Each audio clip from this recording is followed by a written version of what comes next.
इउपिपिएलाव जइन जानायनि मेन उद्देश्यआनो जाहैबाय जों गोजोन नांगौ।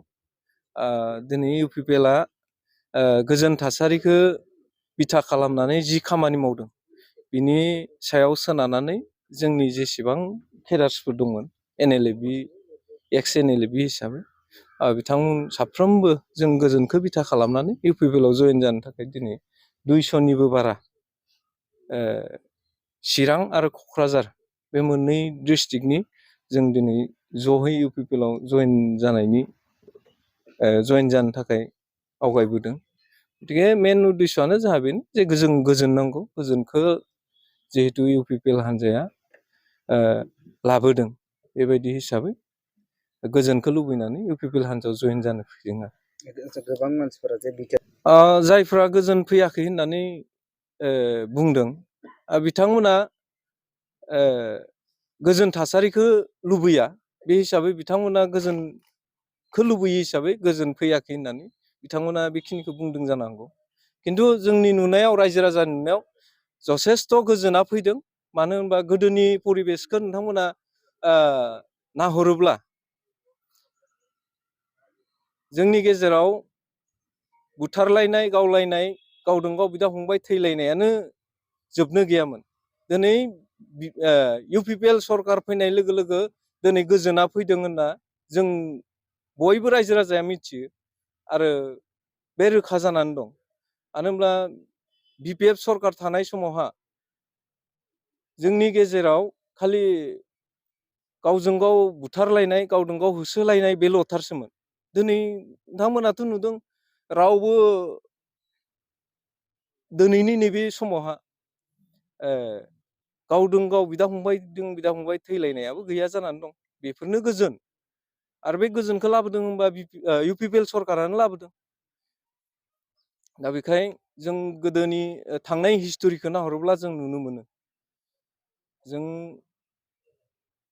थांनाय हिस्ट'रिखौ नायनानै दिनै जों नैबे गोदान सरकाराव जों बेबायदि थैलायनाय गावजों गाव बुथारलायनाय बेखौ जों गैयाखाय जों गोजोन फैदों होननानै जों बिथा खालामनो हायो। 3 बोसोराव जेबो जौगानाय खामानि मावनो हायाखै होननाय बाथ्राफोरा हयथ' बिथांमोना 15-16 बोसोर 17 बोसोर सरकार खुंनायाव 3 बोसोरजों बोरैहाय रुजुदों बेखौ नाहरोब्ला मोजां जायो। मानो होनबा 3 बोसोरल' जादों इउपिपिएल सरकार खुंनाया। बिथांमोना 18 बोसोराव मा मावनानै थाखो बेखौबो नोजोर बोनाया गाहाम। जे इउपिपिएल गभर्नमेन्टआ दिनै 3 बोसोराव जेरैबायदि जौगानायनि खामानि मावदों बेखौ बिथांमोना नायथों। जोंनि गेजेराव खना खनला थांनानै नायहैथों, रायजो राजानि गेजेराव सोंहैथों इउपिपिएल गभर्नमेन्टआ मा मावदों। दिनैथ' जोंनि नुनायाव गोबां डेभेलपमेन्टआ फैगासिनो दङ, डेभेलपमेन्टनि खामानिफोरखौ मावगासिनो दङ। गतिके इउपिपिएल गभर्नमेन्टआ जि मावदों हारिनि थाखाय मोजां खामानि मावदों। जोंनि बर' सेंग्रा सिख्ला फरायफुनाय गथ'फोरखौ मोजां मोनसे हिक्खा होदों आरो मोजां मोनसे सोलोंथाइनि गेजेरजों दिनै जोंनि गथ'फोरा मोजां मोजां डिग्री लानानै मोजां मोजां पास खालामहैदों। बेफोरखौ नोजोर बोनाया गाहाम।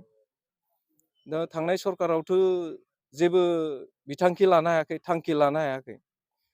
जिफोर थांखिफोरखौ लानांगौमोन, जों हारिखौ जौगाहोनोब्ला बबे लामाजों जोंनि उन्दै उन्दै गथ'फोरखौ सोलोंथाइ होनांगौमोन बिनि सायाव जेबो थांखि लायाखै।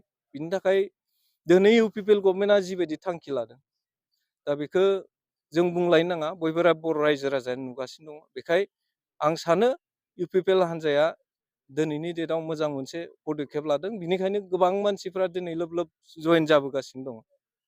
गतिके नोंथांमोना इउपिपिएलआवहाय जबदान होनानैहाय फैबाय थानाय समावहाय इउपिपिएल हान्जानि जानानै माबायदिहाय रायजो राजाफोरनि थाखाय खामानि मावलांनो सानो?